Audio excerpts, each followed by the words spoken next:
voilà. Bien, merci Jean-François. Alors oui, je suis Robert Mérand, Service Intégration Travail Outaouais. Je suis avec Mylène Derry. Mylène, chez nous, est conseillère aux entreprises à l'insertion en emploi. Alors, très brièvement, je vais vous rappeler un petit peu ce qu'on fait aussitôt. Nous, on aide les personnes migrantes à s'insérer en emploi. On en reçoit à peu près 400 par année. On a un très bon taux de placement. Je peux vous dire qu'au cours des années, notre point de vue a évolué. Au début, on regardait les personnes migrantes comme nos vrais clients. Maintenant, on considère que ce sont les employeurs qui sont nos vrais clients et que les personnes migrantes, c'est notre produit. On les prépare pour qu'ils puissent répondre à vos besoins en main-d'œuvre. Je dois vous dire que chaque année, on place en emploi environ 200 personnes. Quand on considère que le salaire de ces personnes est d'environ 30 000 par année, ça veut dire qu'on injecte en revenus personnels dans l'économie de l'Outaouais environ 6 millions de dollars par année. Donc, ce qu'on fait, on vous crée des consommateurs. Mais à partir du moment où vous embauchez quelqu'un, vous contribuez à créer des consommateurs. J'ai calculé que sur 10 ans, c'est 90 millions en ressources, en revenus personnels qu'on a injectés dans l'économie de l'Outaouais. Alors, je ne pense pas aujourd'hui que j'ai besoin de vous dire que la main-d'œuvre immigrante, elle est là pour rester et qu'elle va augmenter au cours des prochaines années. Ce qu'on dirait en 2003, aujourd'hui, tout le monde le dit, vous regardez les prévisions qu'on fait, et moi je pense qu'il va y avoir plus de personnes immigrantes en Outaouais que tout ce qu'on a pu dire dans les journaux, à la radio ou à la télévision. Pourquoi? Parce que l'Outaouais, c'est une région de grand intérêt pour les personnes immigrantes. Nous, on a un programme qui s'appelle la régionalisation. On va à Montréal tous les mois. On est allé au salon Accès, au salon Emploi de Montréal. On est revenu avec 800 CV, donc 800 personnes intéressées à venir travailler, s'établir en Outaouais. Et on a une problématique parce que 800 CV, il faut les analyser, il faut les traiter, il faut... donc, évidemment, il faut trouver les ressources pour faire ça.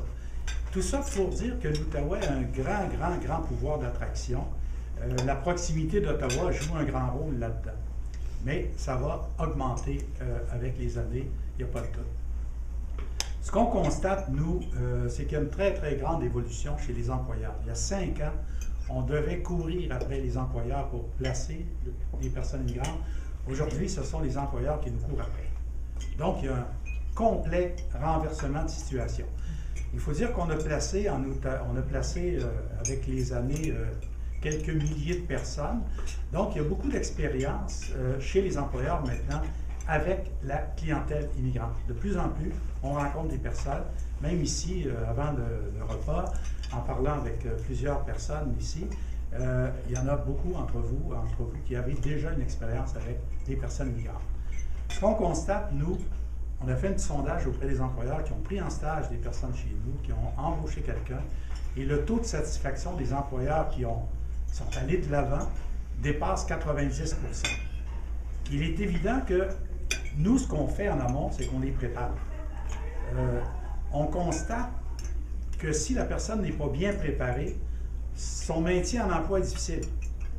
Donc, une question que vous pourriez vous poser, c'est avant d'embaucher quelqu'un, c'est de vérifier si cette personne est très bien préparée à intégrer le marché de l'emploi ici à Gatineau. Ce matin, j'avais à mon bureau une Colombienne, elle est arrivée rapidement à Montréal, elle est passée en Outaouais. La journée même, on lui a trouvé un emploi, sauf que là, elle se réveille, 9 mois après, ça ne fonctionne pas. Pourquoi? Comme je lui disais, on est allé trop vite vers l'emploi, on n'a pas pris le temps de te préparer. Il faut qu'on recommence à zéro, qu'on l'aide à comprendre c'est quoi la culture d'entreprise nord-américaine. Okay? Et évidemment, selon les cultures, ça varie. Un Brésilien, c'est très facile d'insérer en emploi. Les Brésiliens, ils ont une capacité de s'adaptation, une capacité d'adaptation à notre culture parce que leur culture n'est pas très éloignée de la nôtre. Un Colombien, un peu plus difficile. Un Européen, ça dépend de quel pays il vient. Et les subsahariens, c'est un peu plus compliqué, ça prend plus de temps. Mais c'est une question de distance par rapport à notre culture. Et nous, on a de la formation, on a de l'intervention individuelle et on essaie de réduire, si vous voulez, cette distance entre leur compréhension de la réalité et notre réalité à nous. Okay? Parce que des fois, ils arrivent avec des préjugés, comme nous, on en a d'ailleurs, ça joue dans les deux sens. Moi, je dis souvent à la blague, quand on vient au monde, on est tout nu. Mais dans notre société, on nous enveloppe dans 3 saran wrap. Il y en a un, c'est la langue, l'autre, c'est la culture, l'autre, c'est la religion. Alors, on se retrouve devant une autre personne qui a ces 3 saran wrap. Quand on se regarde, ben, on a des prismes déformants. Il faut aller au-delà des prismes déformants.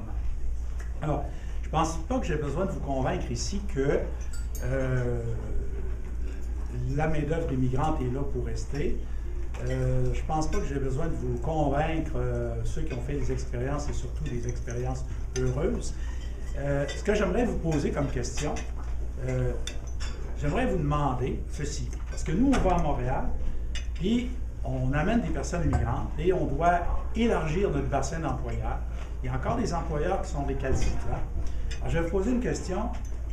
Qu'est-ce qu'on devrait dire, nous, aux employeurs, pour les convaincre de s'ouvrir à la main-d'œuvre immigrante? Alors, ceux d'entre vous qui ont eu des expériences avec la main-d'œuvre immigrante, qu'est-ce que vous nous conseilleriez de dire?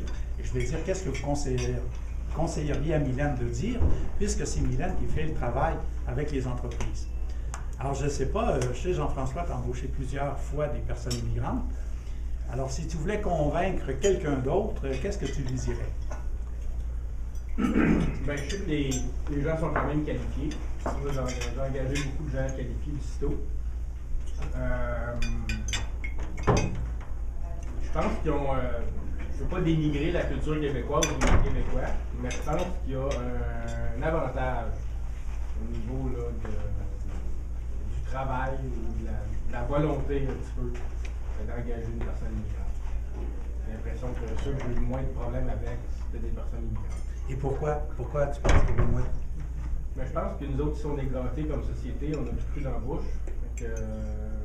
Les employés québécois, généralement, les Français de France, j'ai pas de problème avec. Je les cherche, je change des services de la France.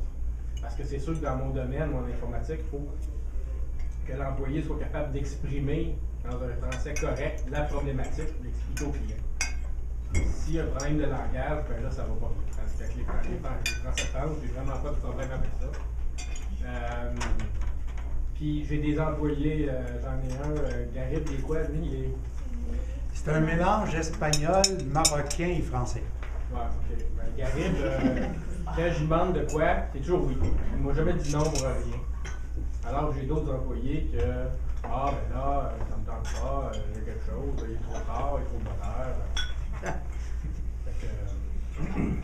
Oui, c'est un point que Jean-François a soulevé qui est très, très intéressant. C'est que la plupart du temps, les personnes immigrantes viennent ici avec le désir ardent de s'intégrer. Oui.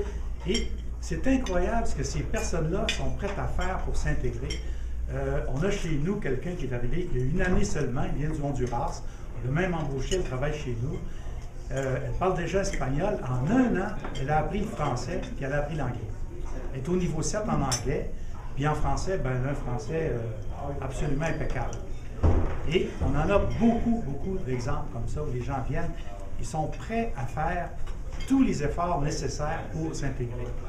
Oui. Moi, je dirais, moi, chez vous, j'ai 2 sur 3 présentement qui sont employés immigrants. Moi, le point de vente, si on veut parler marketing un peu, ce serait plus la motivation. C'est vrai que c'est des personnes, en tout cas chez nous, que je sens qui sont motivées avec une certaine ouverture. Donc, ça fait en sorte que ça fait une synergie puis une dynamique intéressante au sein de l'équipe aussi. Quand tu vois que les gens s'impliquent et veulent aller de l'avant. Alors moi, je suis plus le côté motivation. Motivation. Oui. Oui. Chez nous, on a un Colombien depuis déjà 3 ans, ça nous permet de desservir une autre part de marché espagnol. Donc, avec la langue, il parle très bien l'espagnol, un peu moins bien le français par contre, mais on peut se concentrer sur une nouvelle part de marché qu'on ne peut peut-être pas atteindre avant. Ce que vous dites, il parle, c'est intéressant parce qu'il est colombien. Et les Colombiens ont toujours un peu plus de difficultés à apprendre le français et l'anglais. Alors que pour les Brésiliens, c'est en quelques mois, ils apprennent la langue. Ça ne pose aucune difficulté. La même chose pour les Russes d'ailleurs et les Slaves. Les Slaves et les Russes apprennent les langues très, très, très facilement.